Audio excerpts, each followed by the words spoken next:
Hello दोस्तों, स्वागत है आपका अपना YouTube channel BPSC with Manish में। फिर से आज बीपीएससी मेंटरशिप पॉलिटी का एमसीक्यू सेट नंबर 18 का जो है डिस्कशन इस वीडियो में करेंगे, जो खान सर के द्वारा बीपीएससी मेंटरशिप जो चलाया जा रहा है। और इसका पिछला वीडियो भी जो है हमारे प्लेलिस्ट में डाला हुआ, जो भी नहीं देखे हैं वहाँ जाके देख सकते हैं। और इसका अगला सेट जैसे कि 19, 20, 21 करके जैसे भी टेस्ट आगे बढ़ते जाएगा और इस चैनल में आपको जो उसका वीडियो देखने के लिए मिलेगा।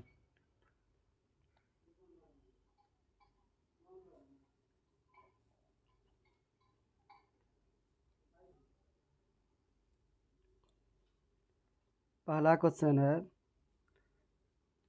निम्नलिखित में से कौन एक राज्य के नीति निर्देशक सिद्धांतों का उद्देश्य नहीं है।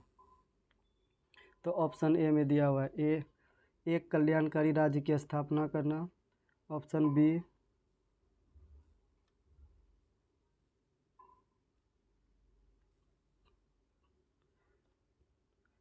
बी में दिया हुआ है सामाजिक आर्थिक न्याय को सुनिश्चित करना। ऑप्शन सी, एक धार्मिक राज्य की स्थापना करना। ऑप्शन डी, एक धर्मनिरपेक्ष राज्य की स्थापना करना। राज्य के नीति निर्देशक सिद्धांत, इसका चर्चा जो है संविधान के भाग 4 में है। और ये आयरलैंड के संविधान से लिया गया है। राज्य के नीति निर्देशक सिद्धांत कहाँ से लिए गए हैं? आयरलैंड के संविधान से लिया गया है।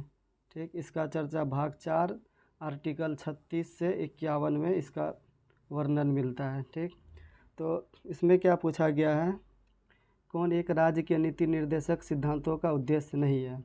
एक कल्याणकारी राज्य की स्थापना करना, ये सही है। एक सामाजिक आर्थिक न्याय को सुनिश्चित करना, ये भी सही है। एक धार्मिक राज्य की स्थापना करना, इस बात का चर्चा जो है कहीं पे नहीं किया गया है। तो यहाँ क्या पूछा है, उद्देश्य नहीं है। तो इसका राइट आंसर क्या हो जाएगा? Option number C. Option A में जो दिया हुआ है, एक कल्याणकारी राज्य की स्थापना करना, इसका चर्चा जो है आर्टिकल नंबर 38 में किया गया है। एक कल्याणकारी राज्य की स्थापना करना आर्टिकल नंबर 38 में किया गया है। अब नेक्स्ट क्वेश्चन है कि निम्नलिखित में से राज्य के नीति निर्देशक सिद्धांतों के विषय की पहचान कीजिए। ऑप्शन ए, मद्य निषेध। ऑप्शन बी, फैक्ट्रियों एवं खानों में बाल श्रम निषेध। ऑप्शन सी, बेगार अथवा बलात्श्रम निषेध। ऑप्शन डी, अस्पृश्यता निषेध। तो निम्न कूट की सहायता से सही उत्तर का चयन करें। तो क्वेश्चन नंबर 2 में कहना है कि नीति निर्देशक सिद्धांत का विषय कौन सा है इसमें से। तो मद्य निषेध, इसका चर्चा आर्टिकल 47 में है। फैक्ट्रियों एवं खानों में बाल श्रम निषेध, इसका चर्चा आर्टिकल 24 में है। फिर बेगार अथवा बाल श्रम निषेध, इसका चर्चा आर्टिकल 23 में है। और अस्पृश्यता निषेध, इसका चर्चा आर्टिकल 17 में है। जैसा कि आपको पता है कि राज्य के नीति निर्देशक सिद्धांत 36 से लेकर 51 तक है। तो इसका राइट आंसर क्या हो जाएगा? मद्य निषेध। तो इसका ऑप्शन नंबर कितना हो जाएगा? सी।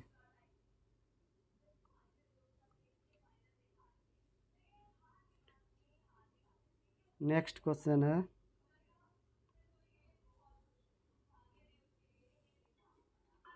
क्वेश्चन नंबर 3, राज्य के नीति निर्देशक तत्वों के बारे में निम्नलिखित कथनों पर विचार कीजिए। 1 नंबर पॉइंट में क्या दिया हुआ है, ये तत्व देश के सामाजिक आर्थिक लोकतंत्र की व्याख्या करते हैं। दूसरा नंबर पॉइंट, इन तत्वों में अंतर्विष्ट उपबंध किसी न्यायालय द्वारा परिवर्तनीय नहीं है। तो उपर्युक्त कथनों में से कौन सा सही है? कौन सा सही है, ये पूछा गया है। ठीक, तो इसमें क्या बोला गया कि देश के सामाजिक आर्थिक लोकतंत्र की व्याख्या करता है, ये सही है। और इन तत्वों में अंतर्विष्ट उपबंध किसी न्यायालय द्वारा परिवर्तनीय नहीं है, ये भी सही है। तो इसका राइट आंसर क्या हो जाएगा? ऑप्शन नंबर सी, 1 और 2 दोनों।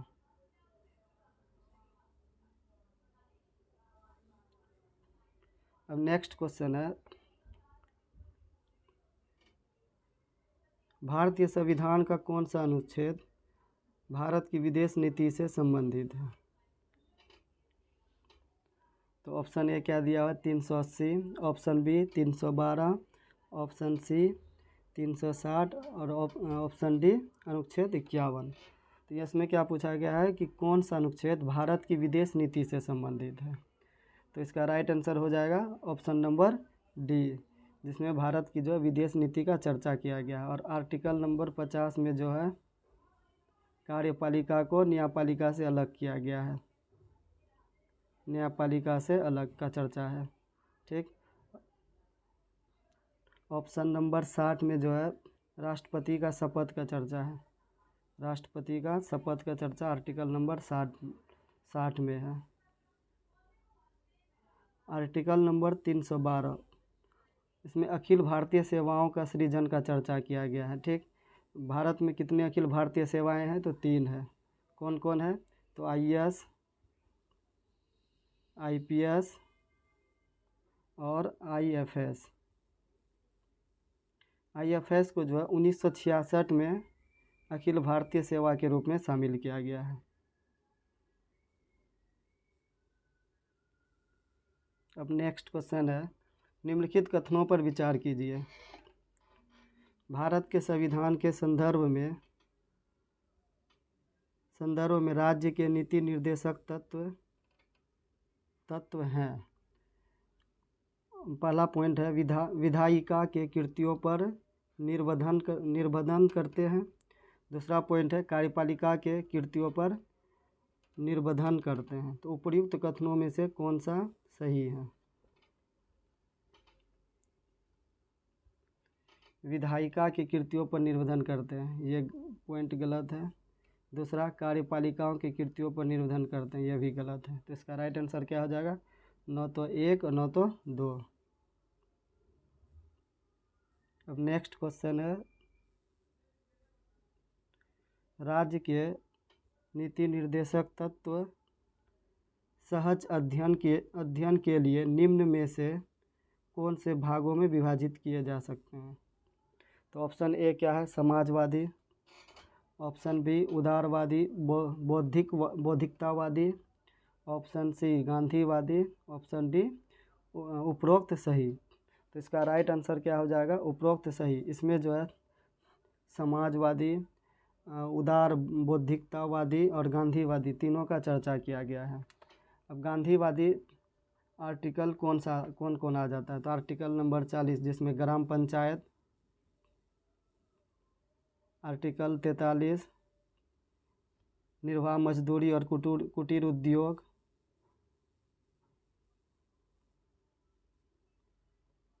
आर्टिकल 43 का ख में सहकारी समिति, 46 में SC और ST का चर्चा है, और आर्टिकल 47 में पोषाहार स्तर और मद्य निषेध की चर्चा है।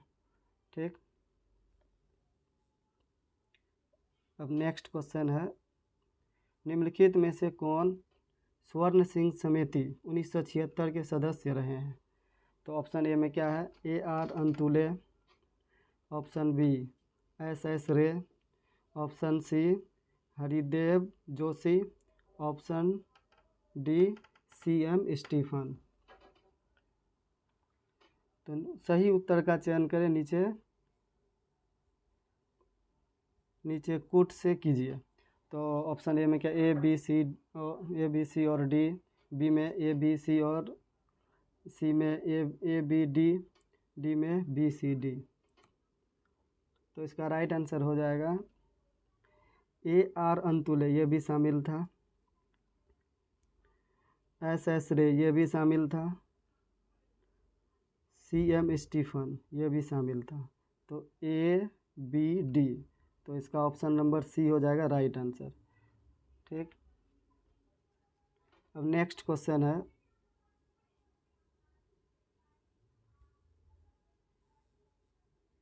निम्नलिखित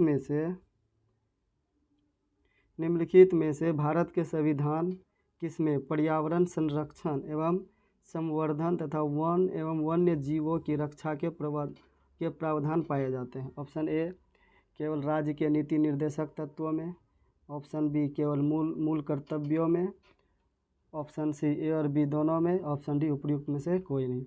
इसमें क्या बोला गया है कि भारतीय संविधान में पर्यावरण संरक्षण, संवर्धन एवं तथा वन एवं वन्य जीवों की रक्षा, इसका चर्चा जो है राज्य के नीति निर्देशक तत्व में किया गया है।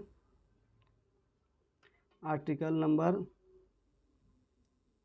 48 का क में, जिसको 42वां संविधान संशोधन 1976 के द्वारा जोड़ा गया है। ठीक, उसके बाद मूल कर्तव्य में भी इस बात का चर्चा मिलता है, पर्यावरण संरक्षण एवं संवर्धन की चर्चा मिलता है। तो इसका राइट आंसर क्या हो जाएगा, ए और बी दोनों।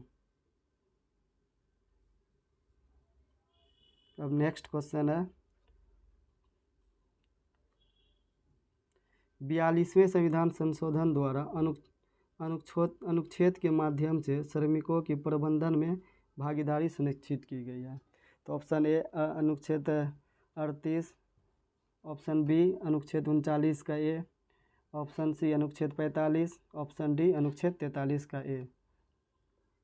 क्या बोला है, श्रमिकों के प्रबंधन का चर्चा की गई है, की भागीदारी का चर्चा की गई है। तो इसका राइट आंसर हो जाएगा ऑप्शन नंबर डी 43 का ए में। और आर्टिकल 38 में इस बात का चर्चा कल्याणकारी राज्य का चर्चा है, कल्याणकारी राज्य का चर्चा आर्टिकल 38 में है।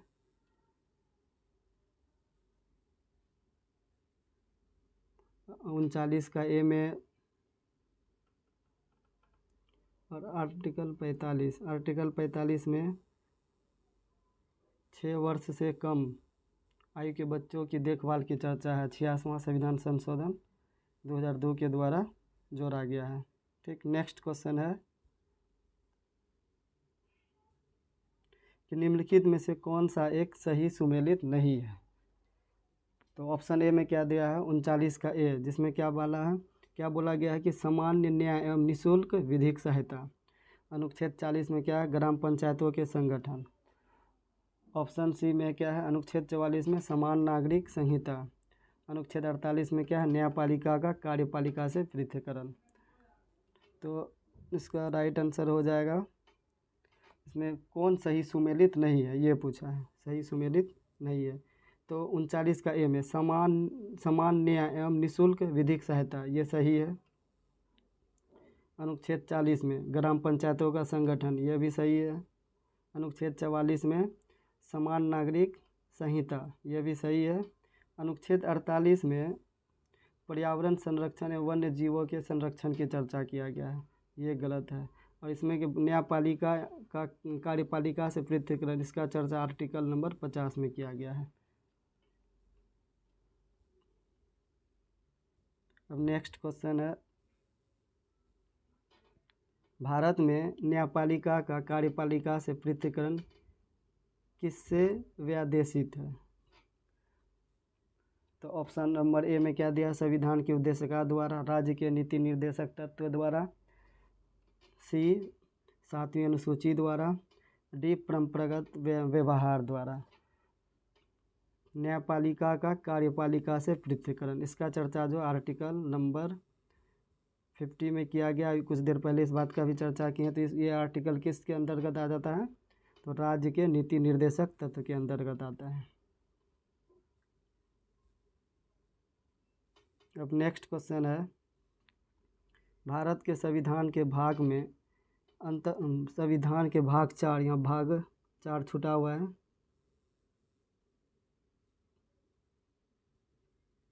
यहाँ भाग 4 लिखा हुआ है, वो छुटा हुआ है। भाग 4 में अंतर्विष्ट प्रावधानों के संदर्भ में निम्नलिखित कथनों में से कौन सा सही है। वे न्यायालय द्वारा परिवर्तनीय होंगे, वे किसी न्यायालय द्वारा परिवर्तनीय नहीं होंगे। इस भाग में अधिकथित सिद्धांत राज्य के द्वारा कानून बनाने को प्रभावित करेंगे। तो नीचे दिए गए कोड का प्रयोग कर सही उत्तर का चयन करें। यह न्यायालय द्वारा परिवर्तनीय होंगे, नहीं, यह न्यायालय द्वारा परिवर्तनीय नहीं होंगे। कुछ इससे पहले एक क्वेश्चन भी पॉइंट दिया हुआ था, ये गलत है। दूसरा पॉइंट है भाई किसी भी न्यायालय द्वारा परिवर्तनीय नहीं होंगे, ये सही है। इस भाग में अधिक ठीक सिद्धांत राज्य के द्वारा कानून बनाने को प्रभावित करेंगे, यह भी सही है। तो इसका राइट आंसर हो जाएगा 2 और 3, ऑप्शन डी।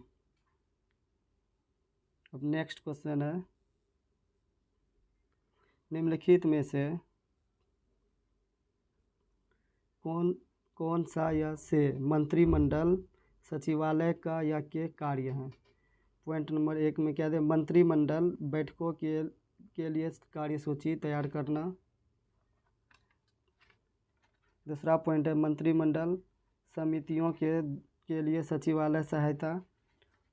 तीसरा पॉइंट है मंत्रालयों को वित्तीय संसाधनों का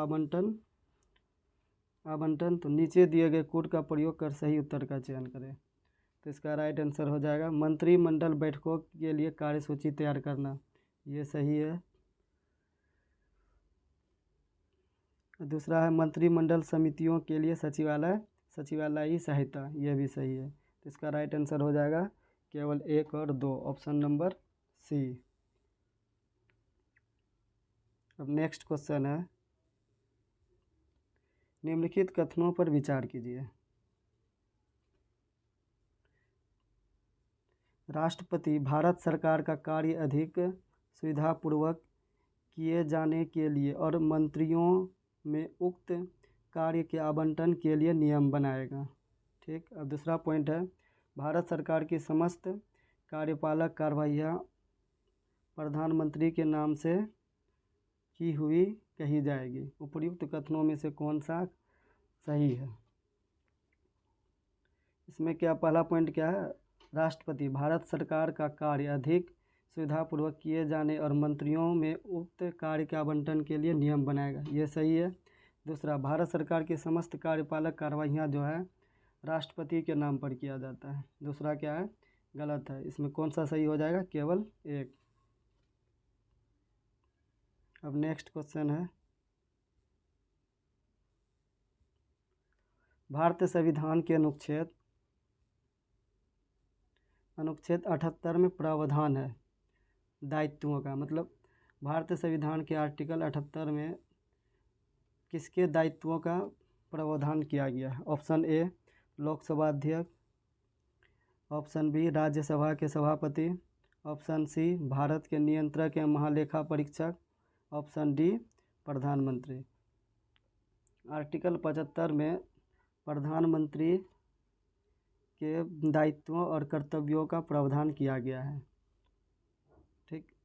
तो इसका राइट आंसर क्या हो जाएगा, ऑप्शन नंबर डी। उसके बाद आर्टिकल नंबर 167 में सीएम के कर्तव्य और दायित्वों का प्रावधान किया गया है। अब नेक्स्ट क्वेश्चन है, राष्ट्रपति भवन को डिज़ाइन किसने किया था। तो इसका राइट आंसर हो जाएगा option number C Edwin Lutyens ने किया था। नेक्स्ट क्वेश्चन है, भारत के प्रधानमंत्री के विषय में निम्नलिखित कथनों में से कौन सा सही है। ऑप्शन ए प्रधानमंत्री मंत्रिपरिषद का नाम मात्र का नेता है। ऑप्शन नंबर बी वह संसद के प्रति उत्तरदायी नहीं है। ऑप्शन सी वह अपने मंत्रियों में से किसी को बर्खास्त नहीं कर सकता है। ऑप्शन डी प्रधानमंत्री मंत्रिपरिषद का वास्तविक नेता होता है। तो इसमें क्या पूछा, प्रधानमंत्री के विषय में कौन सा कथन सही है। तो इसका राइट आंसर क्या हो जाएगा, ऑप्शन नंबर डी प्रधानमंत्री मंत्रिपरिषद का वास्तविक नेता होता है। नेक्स्ट क्वेश्चन है,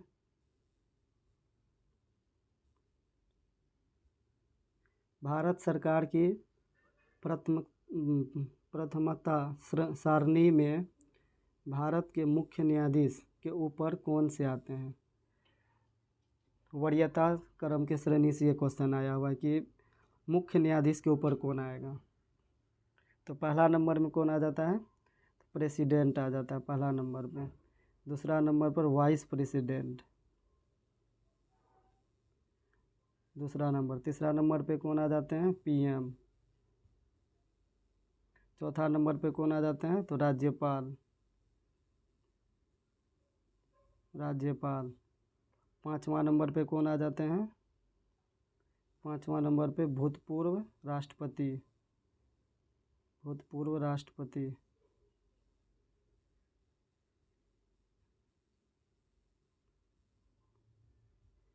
छठा नंबर पे कौन आ जाते हैं? मुख्य न्यायाधीश, मुख्य न्यायाधीश और लोकसभा अध्यक्ष, दोनों का स्थान सेम है। तो इसमें क्या पूछा है कि भारत के मुख्य न्यायाधीश के ऊपर कौन आता है? तो अभी इससे पहले किसका चर्चा किए थे? पाँचवा नंबर पे भूतपूर्व राष्ट्रपति। तो इसका राइट आंसर क्या हो जाएगा? Option number B. अब नेक्स्ट क्वेश्चन है,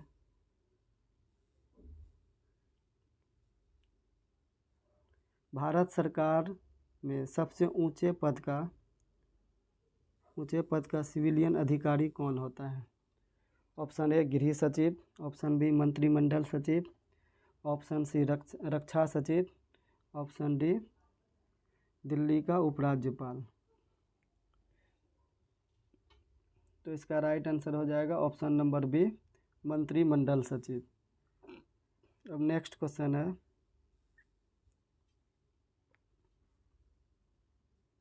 निम्नलिखित कथनों पर विचार कीजिए। कथन ए, संविधान के अनुच्छेद 32 को डॉक्टर अंबेडकर ने इसकी आत्मा कहा था। और दूसरा क्या है? कारण, अनुच्छेद 32 को मौलिक अधिकारों के अतिक्रमण के विरुद्ध प्रभावी उपचार का प्रावधान करता है। तो इसका राइट आंसर और ऑप्शन इसमें क्या बोला है? दिए गए नीचे कोट में से कौन सही है? उत्तर का चयन कीजिए। तो ऑप्शन ए तथा आर दोनों सही है। ए का सही स्पष्टीकरण आर है, संविधान की आत्मा कहा था, ये भी सही है। उसको संविधान की आत्मा इसलिए कहा क्योंकि वह मौलिक अधिकारों के अतिक्रमण के विरुद्ध प्रभावी उपचार का प्रावधान करता है, ये भी सही है। तो इसका राइट आंसर क्या हो जाएगा? Option number A. अब नेक्स्ट क्वेश्चन है,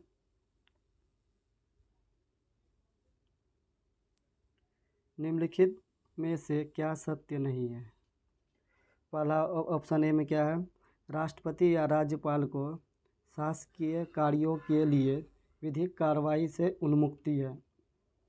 फिर ऑप्शन बी, कोई न्यायालय राज्यपाल को किसी कर्तव्य पालन करने के लिए विवश नहीं कर सकता है। ऑप्शन सी, एक राज्यपाल को व्यक्तिगत कार्यों हेतु सिविल कार्रवाई लाने के लिए 2 मास की लिखित सूचना अवश्य देनी होगी। ऑप्शन डी, मंत्रियों द्वारा राष्ट्रपति या राज्यपाल को दिए गए सलाह को जांचने के लिए न्यायालय अधिकृत है। तो इसका क्या पूछा है? इसमें कौन सा सत्य नहीं है? सत्य नहीं है। तो इसका राइट आंसर हो जाएगा ऑप्शन नंबर सी, एक राज्यपाल को व्यक्तिगत कार्यों हेतु सिविल कार्रवाई लाने के लिए 2 मास की लिखित सूचना देनी अवश्य होगी, यही गलत है। अब नेक्स्ट क्वेश्चन है,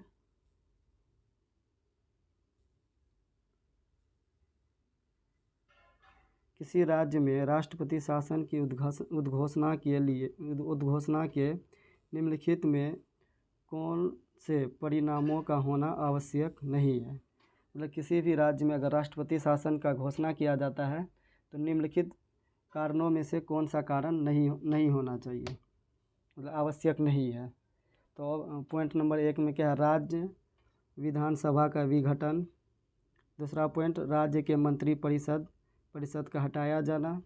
तीसरा है स्थानीय निकायों का विघटन। तो नीचे दिए कोड का प्रयोग कर सही उत्तर को चुनिए। राष्ट्रपति शासन, भारत में राष्ट्रपति शासन का चर्चा जो आर्टिकल 356 और आर्टिकल 365 में किया गया है। ठीक, तो इसमें बोला किस कंडीशन में जो राष्ट्रपति शासन की घोषणा नहीं होगा। तो 22 का राइट आंसर हो जाएगा ऑप्शन नंबर बी, 1 और 3। इस कंडीशन में जो है राष्ट्रपति शासन की घोषणा नहीं किया जाता है। अब नेक्स्ट क्वेश्चन है,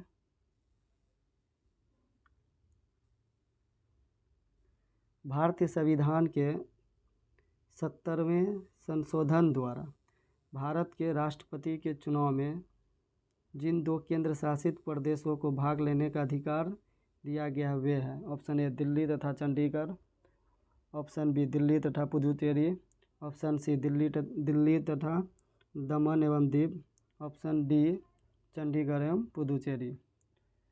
70वां संशोधन 1992 में हुआ था, जिसके द्वारा दिल्ली और पुदुचेरी को जो है राष्ट्रपति के शासन में भाग लेने का अधिकार दिया गया था। ठीक, अब नेक्स्ट क्वेश्चन है,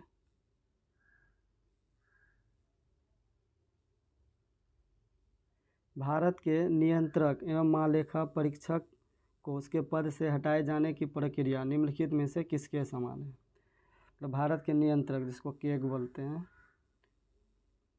इसका चर्चा जो है आर्टिकल 148 से 151 में है। ठीक, 148 के तहत जो है केग का नियुक्ति, शपथ तथा सेवा शर्तों के बारे में चर्चा किया गया है। ठीक, इसका कार्यकाल जो है 6 वर्ष या 65 वर्ष, दोनों में से जो जैसे कंप्लीट होता है उसके बाद इसका कार्यकाल समाप्त हो जाता है। तो इसमें बोला है कि नियंत्रक एवं महालेखा परीक्षक उसके पद से हटाए जाने की प्रक्रिया निम्नलिखित में से किसके समान है। तो इसका राइट आंसर हो जाएगा ऑप्शन नंबर सी, उच्चतम न्यायालय का न्यायाधीश के समान है। अब नेक्स्ट क्वेश्चन है,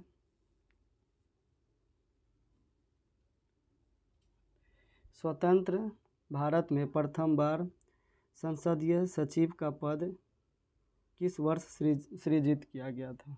तो ऑप्शन ए 1951 में, ऑप्शन बी 1952 में, ऑप्शन सी 1957 में, ऑप्शन डी 1962 में। तो इसका राइट आंसर हो जाएगा ऑप्शन नंबर बी 1952 में। 1952 में। अगर आपको मेरा वीडियो पसंद आ रहा है तो प्लीज़ चैनल को सब्सक्राइब करें और अपने दोस्तों को शेयर करें और लाइक करें। फिर मिलते हैं अगले वीडियो में। जय हिंद, जय भारत।